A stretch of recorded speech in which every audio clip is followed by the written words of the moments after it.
We the people of the state of Jefferson, ever mindful of the rights we hold most dear, life, liberty, and property, are compelled to establish this, our new state, for the preservation of these natural, inalienable rights. Our mandate for the protection of life, liberty, and property gives urgent voice to our demand for representation that reflects our needs, our history, our culture, and our moral impervitude. Time has come for 51. This is Terry Rapoza. And Wynn Carpenter. You're listening to Jefferson State of Mind podcast.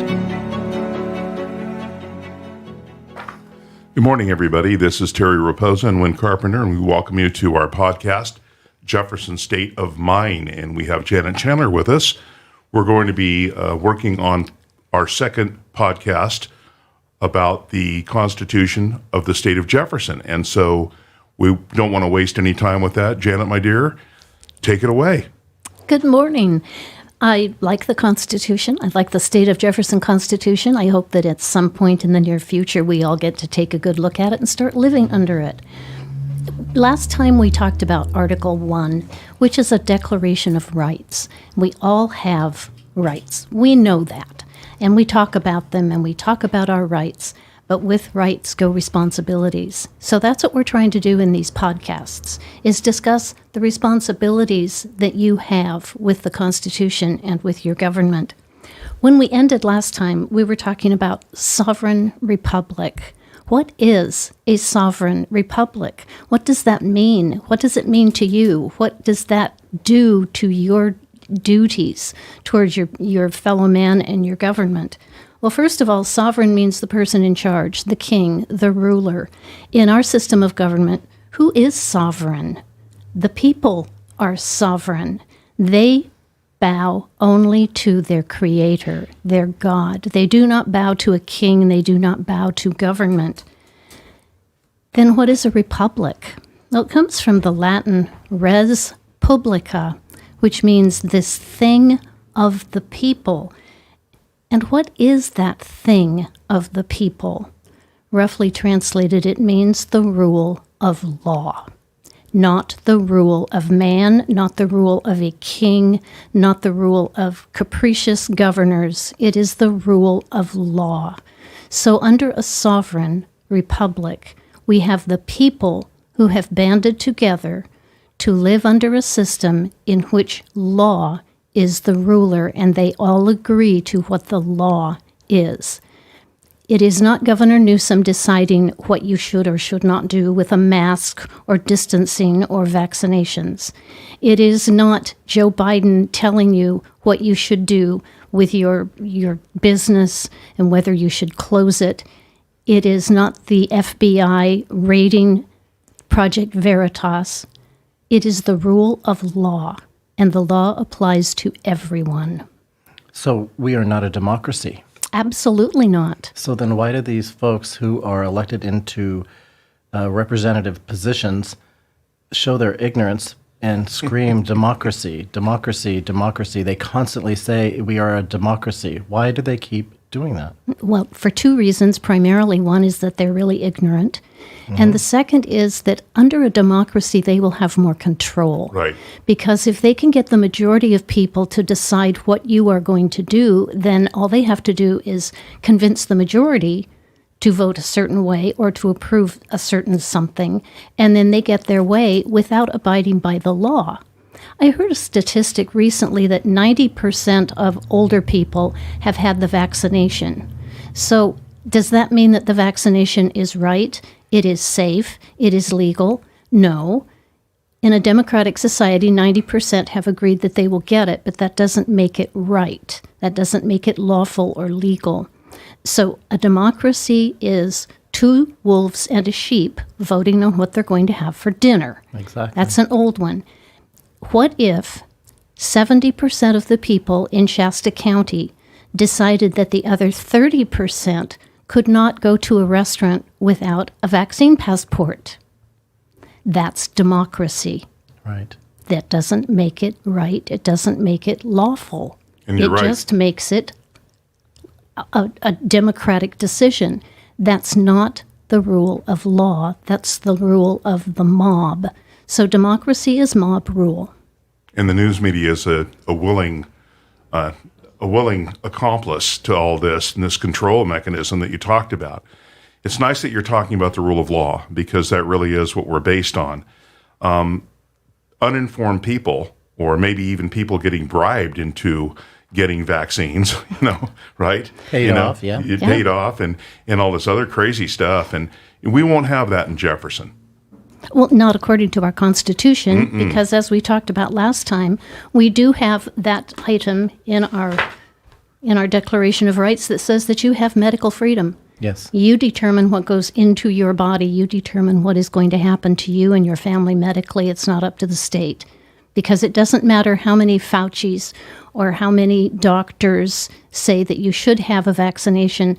You have the right to determine that. And that's when you get, under Jefferson, should the feds decide they want to enact something against the sovereign citizens, it's the duty of the state to interpose, and then not only the state, but also the counties within that state to interpose. So you have two levels of interposition from the feds to the sovereign citizens. And that's what should be happening, and we should be protected all the way around. We currently are not, clearly, by the state here in California and or by our county, given what's going on with the current representatives that are sitting on the Board of Supervisors. I would love to have the supervisors have to sit in a classroom and go up to the chalkboard and write 1,000 times, I will practice interposition. I will practice interposition. They have no clue what that means, that it is their duty, their obligation under their oath. They'll have to have it interposition explained to them first before they can write it, right? Yes. We should explain it to them and we should educate them. At this point, I'm not sure that they are capable of learning. That's true. I They agree. are so set in their determination not to stand up to the state and interpose on our behalf Right. that they don't even want to hear it. That's right. And interposition means that I have a duty to stand between the people I represent and the next level of government and to protect those people against incursions by the next level of government. Amen. So it goes all the way up. I expect my city council to interpose against the county. I expect the county to interpose against the state, and the state to interpose against the federal government, and the federal government to interpose against international governments and, That's right. and edicts. It's all representation and reliance on protection by the next level. If they just follow their oath of office. Oh, I mean, gosh. that's the simplest thing. Everything that we've done with the Jefferson Constitution is in complete compliance with the United States Constitution. Right. And there's nothing in the United States Constitution that talks about democracy.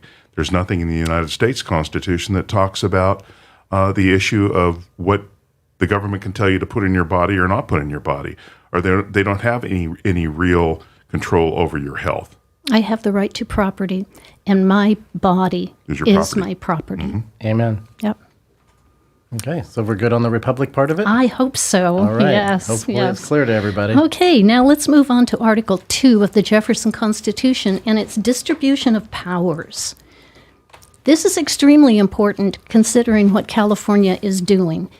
Governor Newsom has forgotten that there is a distribution of powers, which means he was elected to enforce the laws that were passed by the legislature. Right. He was not elected to be the legislature. Correct. And I don't know if he knows that. He certainly doesn't behave in that manner.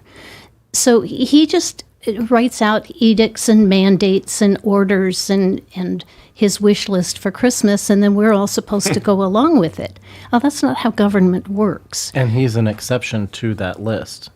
Oh, yes. Without a doubt. Yeah, the French Laundry needs his business, so he gets Yeah. to go there. Yes. And that's just become the joke. Yes. Of Gavin Newsom. Article 2, we need to talk too about delegated and enumerated powers. How did we get here? Right. What are the delegated powers? Well, of course, you should all understand that we are a conglomeration of countries, and there are 50 countries in this conglomeration. Of the United States. The United States. And states means nations, Correct. countries. We are not some inferior organization called a state that exists underneath a country called the United States of America. We are each individual countries. Right. And that's how it was set up. Those individual states or nations became free with the Declaration of Independence. And they became the same as Massachusetts, France, Connecticut, Germany, whatever nations existed at the time, they then became the same. They had the same rights, the same powers. When we wrote our Constitution, those states decided to delegate some powers, some actions to a central government. But these were enumerated powers. That means they listed them and they said, here's what you can do. And only do these things. Only do these things. Right. And there are just a few places in our founding documents that tell what those things are. Mm-hmm. In the Declaration of Independence, some very basic ideas for nations that they are able to do to show that they are free, and I will grab those off. The power to levy war. A free nation can levy war. They can conclude peace treaties. They can contract alliances with other countries, and they can establish commerce. Those are 4 powers that the states delegated to a central authority. And they listed some more that are in Article 1, Section 8. Nothing else. They did not give away all of their rights and powers, just those enumerated ones. They did not give to the central government the right to give out welfare. They did not give them the right to say what will be taught in your schools. They did not give to a central government the right to determine what your health care would be, or whether or not you could be forced to buy insurance or to eat broccoli, or whatever else they decided. Right. The enumerated powers are levy war, peace, alliances, and the fourth one, Commerce. Commerce. Yep. And the ones in Article 1, Section 8. That's it. So if you read those, you can see how far we have gotten. So it was very limited. And it was meant to be. Meant to be, yeah. Because they did not intend to give up their sovereign republics to a central government. They intended to remain sovereign and remain republics that were run by a rule of law. And none of that's been amended to add anything else onto the list, correct? Well, let me see. If I look at my Constitution, I don't see any amendments. There's no amendments. No. So that would be They haven't touched Article 1. I don't see an amendment where the Supreme Court can make us buy Obamacare health insurance. yeah, no, the Supreme Court can't do that. No, they can't. And They don't make law. That's an interesting thing. Always Talking opinion. about the distribution of powers and the separation of powers. The Supreme Court cannot legislate. Correct. So when they come up with something that they have looked at, they render an opinion. Opinion. They say, according to our opinion, this is what we think. Now, under the system of our Constitution, that opinion should go back to the legislature, and the legislature should enact a law based on the opinion of the Supreme Court, if they so desire. Right. If they don't desire, then the Supreme Court is sitting there with their opinion. And as one former president said, I think it was Jackson, well, that's an interesting opinion, but what army are you going to send to enforce it? Because the states do have the power over that. Yes. Amen. Yeah. And one of the most devastating things that happened to our state system of power was Amendment 16, Senate. where they took away Yep. the power of the states Yep. to choose the senators Yes. and turned it into a democracy, or they are popularly elected, well, then what makes the difference between a Senate and a House of Representatives? None at all. Right. The whole balance was that the Senate was going to be controlled by the states. That was the states' authority in the central government. That's where they looked out for their rights. The rights of the people was the House. The rights of the states was the Senate. We do have some little parts of democracy thrown in. We do popularly elect our House of Representatives, and at the local level, there is a lot of democracy. We elect our city council members and our county board of supervisors. But we do not elect a lot of people who do things in our lives. We don't elect some people that are appointed by the Board of Supervisors. And now in Shasta County, I'm not even sure that we popularly elect our sheriff. Oh, we didn't. We're on our third one. We're on our third sheriff, and the first one was In the one only term. one who was elected. Yeah. Yeah. Who's coming next? I don't know. Yeah, they're appointed by the Board of Supervisors. That's interesting. So this distribution of powers then, enumerated powers, delegated powers, one group cannot usurp the power of another. We've talked about Gavin Newsom. He cannot take over the power of the legislature. The legislature cannot take over Gavin Newsom's executive powers. The federal Constitution in Article 2, Sections 2 and 3 tell the president what he shall do. And his powers and duties are listed there. In Article 3, Sections 1 and 2, the duties of the Supreme Court are listed. So they didn't leave this to chance. It wasn't, step in and do whatever you want. No, they're told what they can do. And interestingly enough, in Article 3, Sections 1 and 2, when it tells the Supreme Court what they shall do, and they have original jurisdiction, that means a case goes directly to them. In a lot of cases, they ignore it. They refuse to do their duty. When some of these cases came from the states over the stolen election in 2020, the Supreme Court refused to hear it, and that was a violation of their oaths of office, and it was a violation of the Constitution. So if they're all guilty of that violation, they should be removed from office. They're not serving in good behavior. Yes, let's take that to a Democratic Senate and have them impeached. Yeah, that's going to happen. Yeah, that's going to happen. Wynn brings up a good point about that all the judges serve with good behavior and at good behavior, meaning that they have to abide by the rules of the Constitution. They have to abide by that. And we have so many people in the Supreme Court now that don't do that, as you said. Look what happened with Obamacare. Look what happened with all these different issues that we're looking at now. And I know that even with Reynolds versus Sims, that was not adopted, even though it was an opinion that was rendered in 1964 by California until 1966, which gave us one man, one vote. Yes, which is democracy. Democracy. It's all done by design. Yeah. And the Founding Fathers warned us democracy is terrible. We don't want democracy. For good reason. For good reason. Mob rule. Mob rule, that's right. Well, the individual rights are violated. That's right. Every time. And we are not capital, but sovereign citizens. I owe my allegiance to my God. I do not owe my allegiance to my government. That's right. I do owe a certain allegiance to my fellow countrymen. Mm-hmm. And it is my obligation and my duty to make sure that we are all protected under the rule of law. Correct.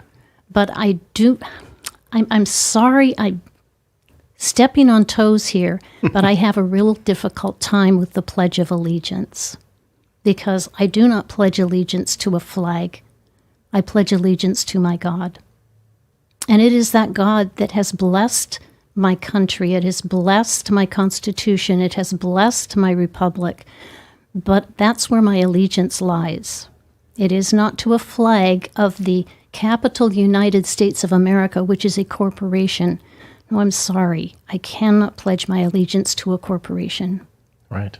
So we need to start thinking really hard about some of the things that we say and some of the things that we believe, because we may have been conned.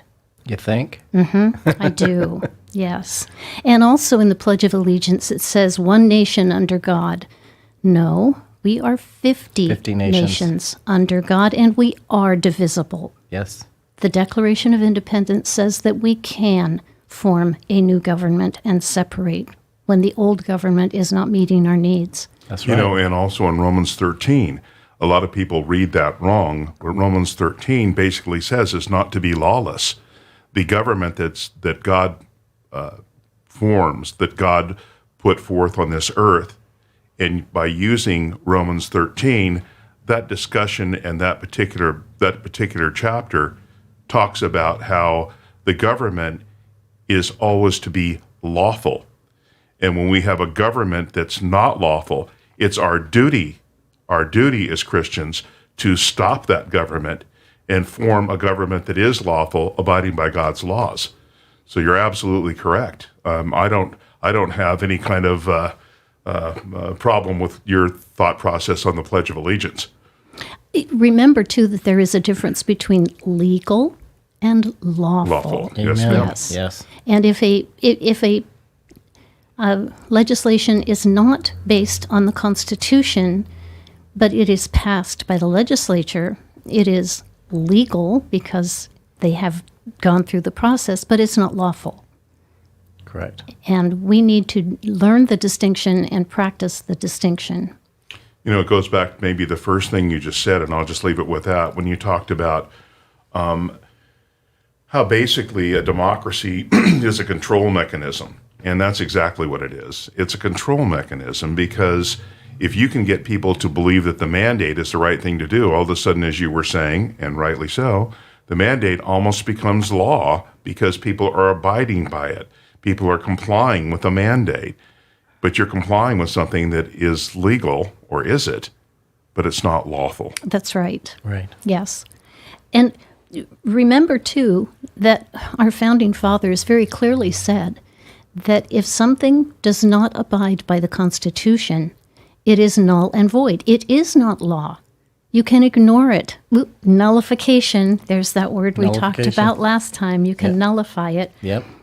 Also remember that we often talk about the Supremacy Clause of the Constitution. And the reason we're tying all this in with our Jefferson Constitution is that the Jefferson Constitution is based on our federal Constitution. Right. Right.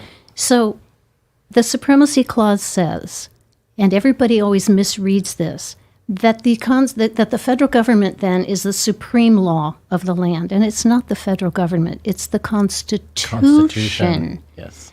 The Constitution is the supreme law of the land, and if laws are passed by the legislature that do not abide by the Constitution, then they are not law. They are not legal, they are not lawful, they are to be ignored and nullified. It goes to the Constitution is the supreme law of the land, not the federal government. The federal government cannot tell you what to do other than in the enumerated powers that have been delegated to it by the 50 nations that make up our states that are united in America. And that is a far better way to describe them. Well, Stephen, like you say, supreme law of the land is clearly stated in the California Constitution, talking about the federal Constitution. Exactly. It states that in the California Constitution. So somehow, somewhere, somebody had some brilliance thinking that was right. So how come we've gotten so far away from that? Because when you are ignorant, you can be led anywhere. That's true. You can be made to believe things that are not true. That's right. When you are ignorant, you can believe that the vaccination is a vaccination and that it is harmless if you are ignorant. That's true. Very true. And one thing to add to that, and that is that when the states, the countries, the nations, formed the Constitution, they created a compact. A compact is like a contract, except it's between legal, legitimate nations or governments. When this compact was done by the 13 states, the federal government became the product of the contract, with only, as you were saying, rightly so, only by the permission of the states in our Constitution are the things that they can do. Anything outside of that, they cannot do. The federal government, who is a product, has now become the end all, and people are focusing on that. That's why I think it's so important. And the great work you've done on the state constitution is showing that the state of Jefferson is a nation. It is. It's a nation. And this nation is accepting the compact, which is called the Constitution. The federal government is only a product. Their powers are only given by the authority of and delegated by the people in the states. The 6-year-old brat has taken over the household, and the parents are sitting there wondering, what do I do? What do I do? And the old TV show, The Nanny, then the nanny would come in and try to restore control by the parents of that 6-year-old brat. Well, the 6-year-old brat's the federal government, and they have conned us into believing that as parents, we have no control, and we do, and it's time to take it back. But as you all know, because we're all parents here, once you cede control to a kid, it's awfully hard to take it back. But that's what we have to do with our country. Never had any problem in our house with that. Good. Just saying. Good. And remember, too, that the Constitution is not a contract between the federal government and the people. That I've heard so many times, and it's not true. The federal government, as Terry just said, didn't exist until we created it. Right. The Constitution was a contract among the states. Correct. And it is the states that ratified the Constitution. They were the parents in control, and they created this baby called a central government.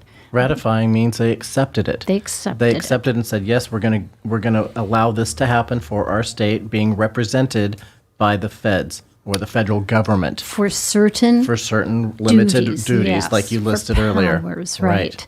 And if you aren't aware of what those powers are, get out your Constitution. We looked at them last time. Yep. Article 1, Section 8 lists the enumerated powers. And then 9 and 10 also list what the states can do and can't do and the limitations on the federal government. It is not just a free-for-all. Well, do you know, I have the Constitution app on my phone. So people, nowadays, hey, everything's about, access. Go get it. Go to your store that you have to buy all your apps from. Get it loaded on your phone. Then you can peruse it at your free, as you're doing anything else in between. Educate yourself. Learn how to do it. There it is. Can you underline on your app? Sometimes. Highlight, yep. Not only do I have mine highlighted and underlined and notes in the margin, but I also put in the back an index to the Constitution and amendments. So if I'm looking for a particular item, I've got a little index back there. Yeah. And I know Terry has Constitution in his back pocket all the time. Yes, he does. Do I? Yeah. Let's see. There he is. It's worn. Just a little worn. It's like a good Bible. It's Yeah. always being pulled out and checked over. Yep. Well, we have looked at Article 2 and talked about the delegated powers and what one branch of government can do and what the others cannot do. Now let's look at the legislative body, the legislative department. This is one in which we do have democracy. We do directly elect our representatives.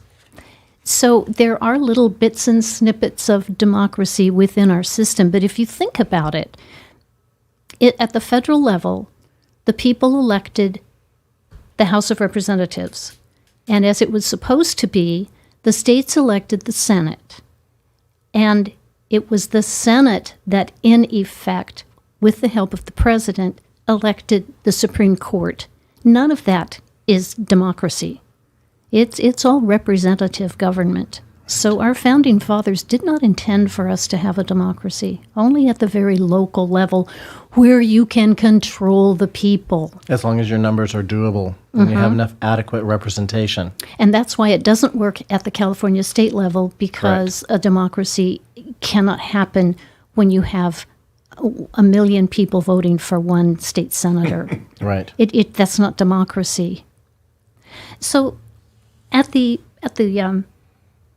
in Jefferson, in the legislative department, what are your duties? What are your obligations? What is your responsibility when it comes to the legislative department of government? Well, first of all, as always, I'm beating that horse again, They are your employees. Yes. They are not royalty. They are not celebrities.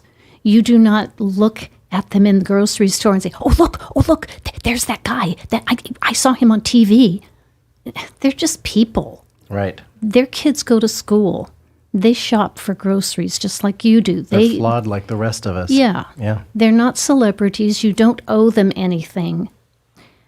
You are given the power over them, if they're not doing their job, to recall them. Mm-hmm. It is your duty, your obligation, if they are not performing their duties, to recall them. That's right. It is not some wild and crazy thing that some radicals and terrorists are doing in Shasta County to recall someone who's not representing you well. It is your duty and obligation as a member of society to make sure that your employees are doing their job. You also have the right in Jefferson for referendum and initiative, which means if you want some legislation passed and the legislative body is not doing it, then you have the right to put it on the ballot yourself. Either have a vote on a particular issue or actually change the law with an initiative. California has that, and there have been a lot of debates on whether it is too democratic, which of course it is, but we're at the legislative level where democracy does exist. Mm-hmm. And we have used it extensively in California, arguably too much. When you have 15 different referenda and initiatives on the ballot, it can get rather burdensome, but not if you are an informed citizen. Not if you take the time to look at those referenda and initiatives and decide whether or not they are good or bad. I would rather have them as faulty as they are than not have them. Right, right. So use those. Recall, referendum, and initiative. They are some more powers that you have over your government. We talked about this last time. Choose your representatives wisely. You have the power of term limits already. Yes. Don't vote for them. Kick them out. Recall them. Recall them. Yep. Yes. And vote them out frequently. There is absolutely no reason that our representatives should have retirement systems. What is this? It's not a career job for them. No. They're not supposed to do that. It's very close to a volunteer position where you go in, you serve your time, and then people say, thank you very much. We appreciate what you've Somebody done. else And comes in behind they you. go back to their lives. That's yeah. right. So I am disturbed by the career aspect, and I am becoming increasingly disturbed by the dynasty aspect. Absolutely. Not only at the local level, but at the state and federal levels. Right. John Adams, when he was voted out of office as president and didn't get a second term, got into a carriage with some folks, and one of them addressed him as Mr. President. And he said, no, I'm not the president any longer. I'm just plain old Farmer John. And, Farmer John. I yeah, like that. and the Trumans, Harry and Bess, when they left office in 1952, they packed up their station wagon in Washington, D.C. and drove back to Missouri. There was no big deal about it. There was no Secret Service tailing them in the airplane. It's just they went back to being normal people. They didn't hop in a plane or a helicopter and get flown out? No. There interesting. was, and no Secret Service with them and Yeah, the I was gonna kids. say, and yeah. their- Yeah, what have we done? We've turned these people into celebrities, into royalty. We treat them as if they are somehow special, and they're not. They're not. They're just people. They're just our employees. And like I said before, they're as flawed as the rest of us, and sometimes more so. Right. And it's amazing how I think the first celebrity president that we had was John Kennedy.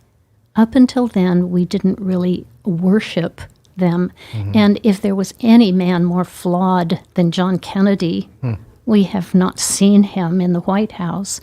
And that is not to denigrate what he did that was good. And I think he gave his life trying to save our country from bad people.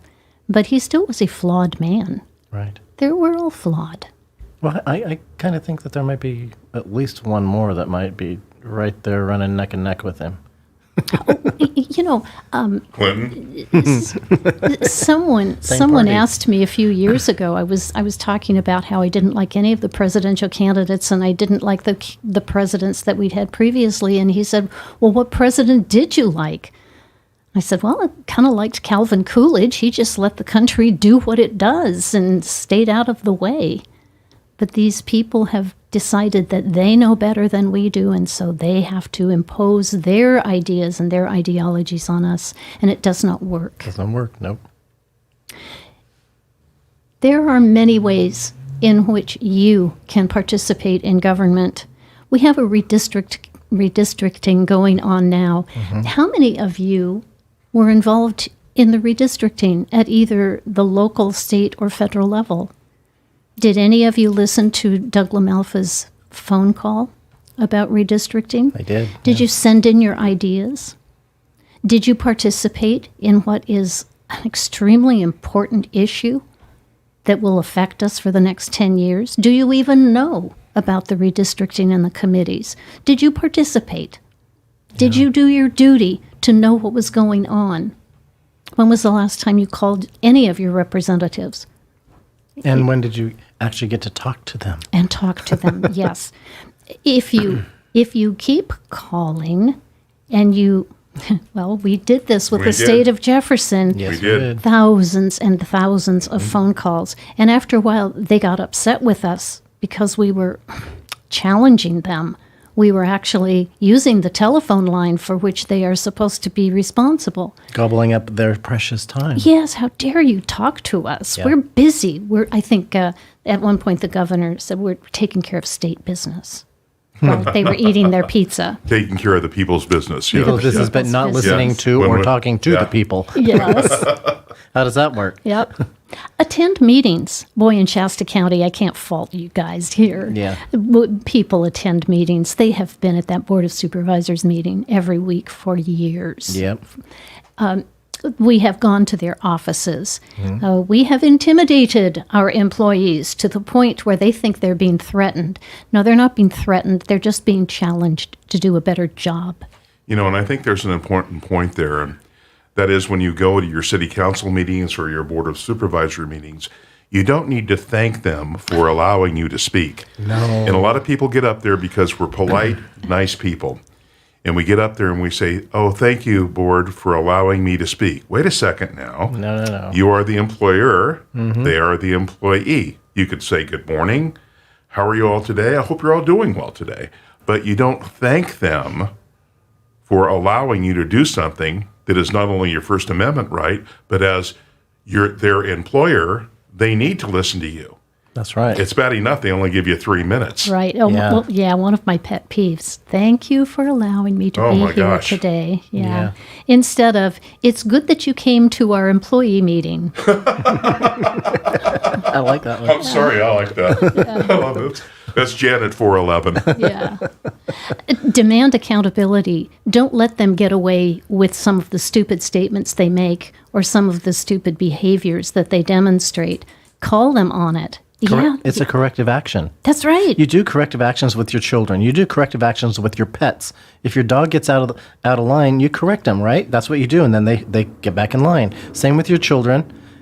How would you treat your employees any different? And if you're a true employer, you have a business and you have employees who aren't doing what you think is right, you do a corrective action. And if you're in management of any kind for a corporation or even in government, you do a corrective action. This is no different. We're doing a corrective action on the employees who happen to be the Board of Supervisors at the moment. Is that like you would do to your dog? You slap them with a newspaper? Well, if they need it, I would. Yeah. Puppy abuse. Did you know that the legislature has legislative journals? They have to record everything that happens in the legislature. So if you say, "Well, I don't know what goes on. I can't go down to Sacramento or go back to Washington D.C. and listen. I don't know." Well, then read the journal. Now there's a lot of extraneous stuff in there, but did you even know that it's recorded? Did you know that they have to put down in writing what they are doing? So know what's going on when you are not there. And that's how you can track how your representatives are voting. Exactly. You can find out how they're voting, and if they're voting against everything you stand for, vote their fannies out. And there are websites. That's how it works. Yeah, websites online. You can go track the voting record for everything that comes before the legislature, either Right. state or federal. Follow it. Right. Don't be ignorant. Read proposed bills. Right. Follow their progress through the legislature. See who's opposing, who is in favor of them. Track your employees. Find out how long they are taking for their lunch time, in metaphorically speaking. Right. Know what they are producing on their computers at work. Find out if they are just playing games when they are supposed to be doing your business. And I don't mean this specifically. It's a metaphor for know what your employees are doing. Right. Now, for each bill that comes up, make sure that the bill title actually speaks to the subject matter in the bill. Right. And this is particularly at the federal level. If they're trying to take away some right of, this is not factual, but let's say they're trying to take away your right to keep and bear arms in some regard, they'll call it the Child Safety Bill. Right. Which has nothing to do with taking away your a good Second analogy, Amendment yeah. rights. Yeah. And they do this all the time. If they want you to have a Obamacare, what did they call it? It wasn't even Obamacare. It was some euphemistic thing about health and safety. In Right. other words, they were forcing you to buy broccoli. Right. Every word in the Constitution has a meaning. And the people who wrote the Constitution knew that. And the meanings were specific. Don't guess at the meaning of a word. Buy a dictionary and use it. And in the case of the Constitution, it's the Noah Webster 1828 dictionary. See what they actually meant. Look up the definitions of those words. Get familiar with what the Constitution writers intended things to be in their new republic. Every word had a purpose in the Constitution when they drafted it. One of the best examples is the Preamble to the federal Constitution. I love this because of the specific wording. They were forming a more perfect union. They were establishing justice. They were ensuring domestic tranquility. They provided for the common defense, but they only promoted the general welfare. They secured the blessings of liberty, and then they ordained and established the Constitution. Every one of those verbs is different and specific. Now, what does ordain mean? It's in there. If you don't know, you better look it up because it has a meaning. Now, notice that they didn't say we're providing the general welfare. They just said promote. Promoting. That doesn't mean we're sending out Well said. $600 checks. Right. Every word has a meaning. Know what they mean. Okay, let's see. Are we... run for office. How many of you have run for office? Right. I've run for office. You have. Yes, I have. It was a learning experience, and I was forced to do it. I was not given a choice. It was not optional.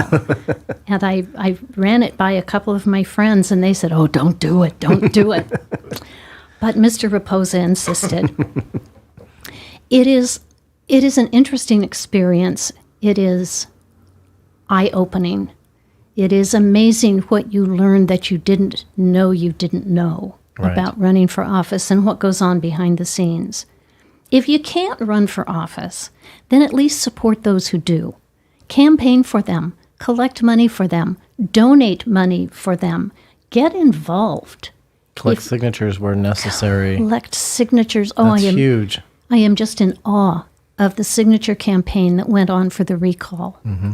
It was astounding, the hours and days and given the weeks. circumstances here locally in Shasta County during our fire season. Yeah. Good grief. Our fire season starts in April and goes through October. Now, it didn't used to, but it does now because of all the debris we have out there.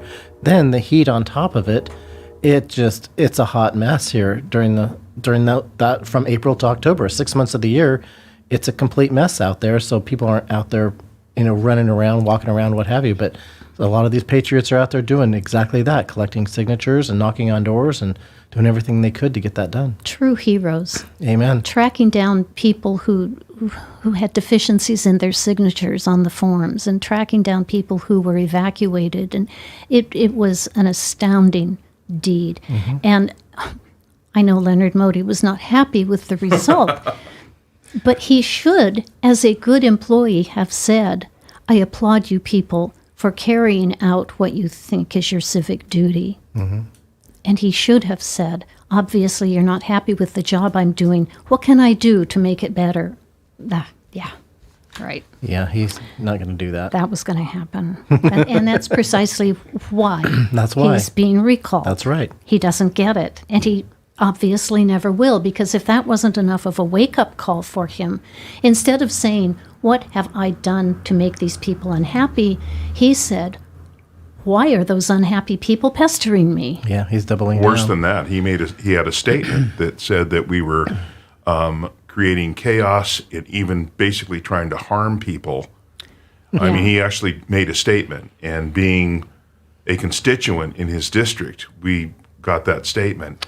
But to actually say that when Yes. 6,000 people are not happy with your job in the district you're in, which is just about every voter that would vote, and you look at that and you just kind of scratch your head going, how can you make a comment like that about that we're lying about what's going on? All these people are harming other people, threatening other people.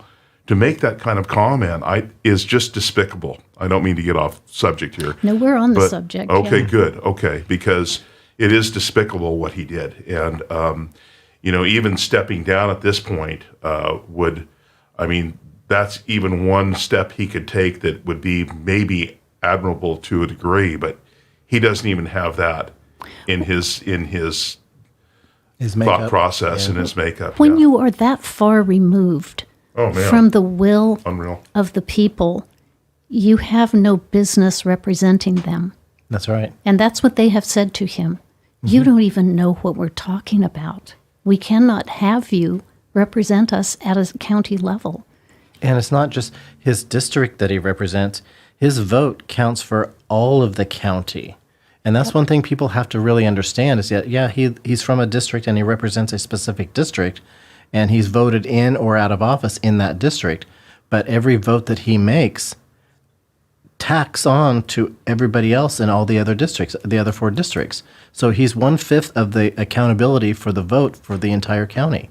And people have to think that way. You have to understand that if you don't have him as your representative and you don't like him and there's something going against him, you need to get on that bandwagon and help support those people that live in that district that are fighting it. Even though he doesn't represent your district, he Right. still represents you and your county. That's exactly right, You yes. can't just throw that, I don't live in his district, so it doesn't matter. It does. It does matter. Yeah. It does matter. Yeah. So volunteer, get out there, Mm-hmm. be involved. Jefferson will not work if you behave in Jefferson as you have behaved in California. That's right. There are great things planned for the state of Jefferson, but if you bring your California ideology into it, it will not happen, because Jefferson demands much more participation and responsibility from its citizens than California ever does, because California really doesn't want you involved. They want to be in control. And I think we should have paper ballots in Jefferson. And I think we have one-day voting. Well, I think that's in the Constitution. Oh, you think? Yeah. Paper ballots, how else could it be? Right. As soon as you've got a computer involved, it's done. It's all manipulated. It's all manipulated. That's right. And then you can audit those paper ballots, like they did in Florida when they had the hanging chads several years back. Yes. They were looking at these ballots and they were doing all those things and it was a big deal. And then all of a sudden those all went away and we went to the computer and then here we are. Yep. So we need to get away from that and do it. And they used to have the data already figured out within the next day or two. They knew what they had as far as accountability, as far as counting the numbers. They knew what we had. So how did it go from that to where we don't know what we have for 3 weeks here in Shasta County alone, for the true numbers? Right. And when you have paper ballots, you can have numerous people observing the counting of the ballots. Right. And it's very hard to be deceitful when you have 10 witnesses making Right. sure that it's done correctly. And of course, they don't want 10 witnesses because they don't intend for it to be done Because they correctly. want control and be able to do whatever manipulation they see fit. Yes. Yeah, whoever they are. And I was extremely distressed when I heard Kathy Darlene Allen, whichever, I'm sorry, say that she opposed the use of voter ID. Yeah. And she's in favor of the Dominion machines, too. Yeah, because we have them in the county with all She of is the these registrar of voters here in Shasta Yeah. County. And she's also an elected official. Keep that in mind too, folks. She's an right. elected official.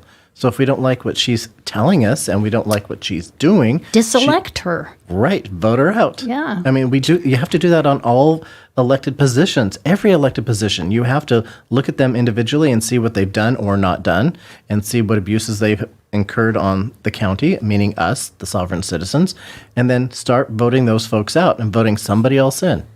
I think she's been in there forever. Does she run unopposed? I'm sure she Again, does. here we yeah. are Yes, she did. running unopposed, so we have to Yeah. stop that as well. And people say, well, but she has the experience. Well, okay, you know what? I'm willing for 4 years to put up with someone with no experience. Ditto. Just have them hand out paper ballots. They're going to do a better job because they're not going to be manipulating and screwing us over. For anybody who says they oppose voter ID and like the Dominion machines, that's enough for me to say Amen. no. Yeah, I agree. Follow the behavior of your representatives. See if they are going up into the fire area with the firemen to put gas in their generators. Make sure their actions and their votes honor their oaths. You mean so that they're going to their own home that's in that district and they're getting, expensive bottles of wine out of their home? So that, Something like that, Yeah. yeah. like and you you said, have an putting- undersheriff that's willing to take them? Yeah, and Yeah. as bad as that was for Leonard Modi to do that, who was complicit? Yeah. Somebody took him up there and didn't say anything, or someone refused to take him up there. And I think there's something that and you brought this up, it's sort of been a thread, because we talk about the supervisors, we talk about the citizen, we talk about all these different, it's sort of like a lot of people are saying, like you had mentioned the FBI, we had mentioned law enforcement, we mentioned that Leonard Modi broke the law and was complicit, but who helped him? We always say, well, it's the people that run those things, the people that run the FBI, the people that run the sheriff's office. Really and truly, it's not. It's the rank and file. The rank and file also take an oath of office. The rank and file also are the people who carry out those things. You can carry it out or neglect to. A good example of people standing up is the sheriff, the Deputy Sheriff Association, Right. who gave Eric McGreeny a vote of no confidence. They said, I'm not going to follow this guy. He's not following what we believe the Constitution says. He's not doing his job. So therefore, we are not for him. We don't have confidence in him. We do not want him leading us. And that's what the rank and file has to do. He was our sheriff at the time when this all occurred. Yes, for those sir. who don't He know. was the sheriff. Eric Right. McGreeny was the sheriff. Yeah. And again, we've got to be careful. Words really mean something, as you said. The rank and file are the people who have to stand up. The rank and file are the people who are their upper echelon that are doing things that are illegal, that are doing things against the Constitution, are making them do. You don't do that as rank and file because you took an oath to the Constitution and you took an oath to protect the sovereign. And they have to interpose in between their administration and the sovereign citizens. And that's why we have to watch our verbiage and make sure that it's not the rank and file. It is the rank and file because they're following the orders and carrying out the things that are illegal. just doing my job, man. The old Nuremberg defense is Yep. just following orders. Just following right. orders, Yeah. doing my job. Yep. And that isn't their job. but They're- what they right. forget is that the orders come from the people. Right. Yes. The orders come from the rule of law. And if you're not following the rule of law and what is good for the people, then you are outside the law. Their That's only right. job is to protect the rights, as you have said, of the sovereign. That is their only job. I don't care if you're a sheriff deputy. I don't care if you're a police officer. That's the oath you took. It's not about the law. As Janet said, Some laws that are legal are not lawful. The baseline is the Constitution of the United States and your state constitution. And that question has been asked many times when people are in town halls running for office, and they say, what is the obligation, the duty of government? And you get all kinds of answers, but the Declaration of Independence says it. To secure these rights, governments are instituted among men. That's the only job they have, is to secure my rights. And if they're not doing that, they do not deserve to represent me. They don't deserve your vote. They don't deserve my vote. They don't deserve my support. Support, money. And they don't deserve anything. my money that I am giving them. That's yes. right. And we'd better get back to that. Your rights are most important. They're more important than the Supreme Court telling you to buy broccoli. Amen. Which, again, is just a metaphor for A metaphor, Obamacare. yes. Yeah. Okay, know your representatives personally. If they're going to be speaking someplace, go. Yeah. Introduce yourself. Say, I am so-and-so, and I've been following what you're doing, and thank you for this. I think it was a good choice that you made, but you better watch it on this one. Yep. Make sure that the next time you shake hands with them, they say, oh, yeah, we met before. It makes a difference if they know someone personally and Yep. they are responsible to someone personally. They know where their influence is. It's the citizens who are voting for them. That's right. And then they'll stay in check and they'll do the right thing and they'll follow what needs to happen and be, lawful. Yeah. They need to know that you are not just one of the million people that vote for or against them. Right. Be aware of conflicts of interest. Protest publicly, and boy, I have to give it to Shasta County.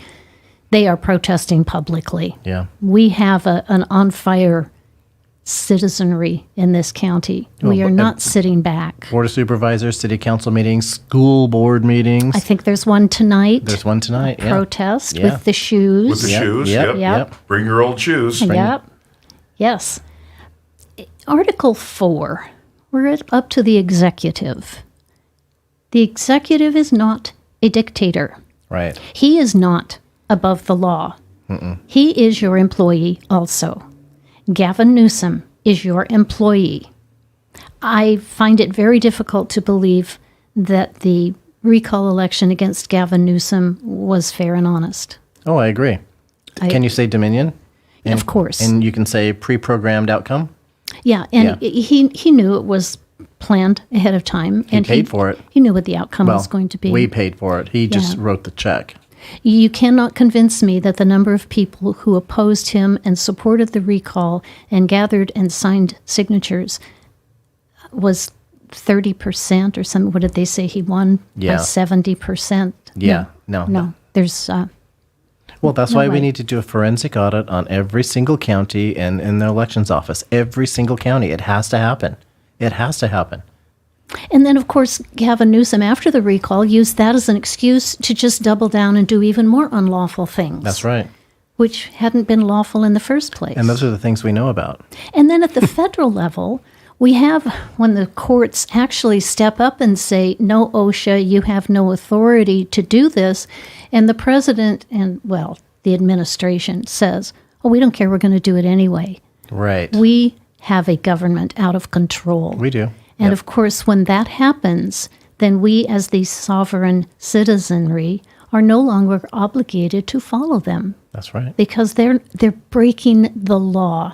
They're violating the rules. And if we no longer have a rule of law, then I no longer have to obey a government. That's right.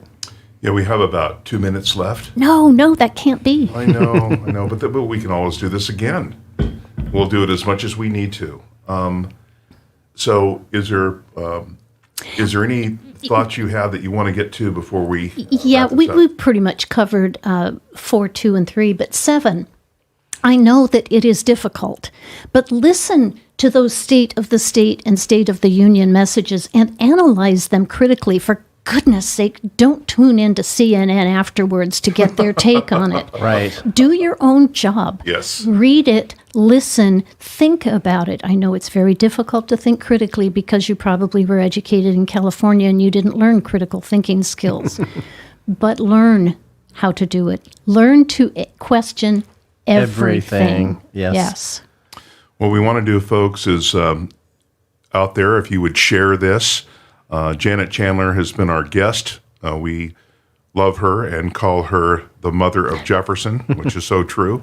You can see that. This has been very enlightening. We will do this again. We'll probably do this in 2 weeks again. And we'll be doing part 3 and as many parts as it takes to get through the Jefferson Constitution. But please share this. Please watch it. Make sure everybody gets this message, because the things that this lady has brought forward to all of us in the way she articulated it is a gift. And this is a gift that we have called Janet Chandler. Thank you. Thank you, Janet. Thanks. Well, my friend, time has come. For 51. Let's get it done. Amen.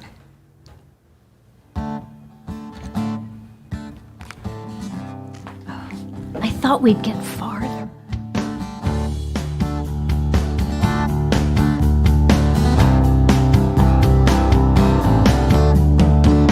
Hey, CA, come out and play. Have you seen the bill we all have to pay? It's not our bill, we had no say. You don't serve us, you serve LA. The time has come for 51 in a Jefferson state of mind. You don't know us, you have no clue, and still you're telling us what to do. We don't know you or what you face. It's time to start a brand new state. The time has come for 51 in a Jefferson state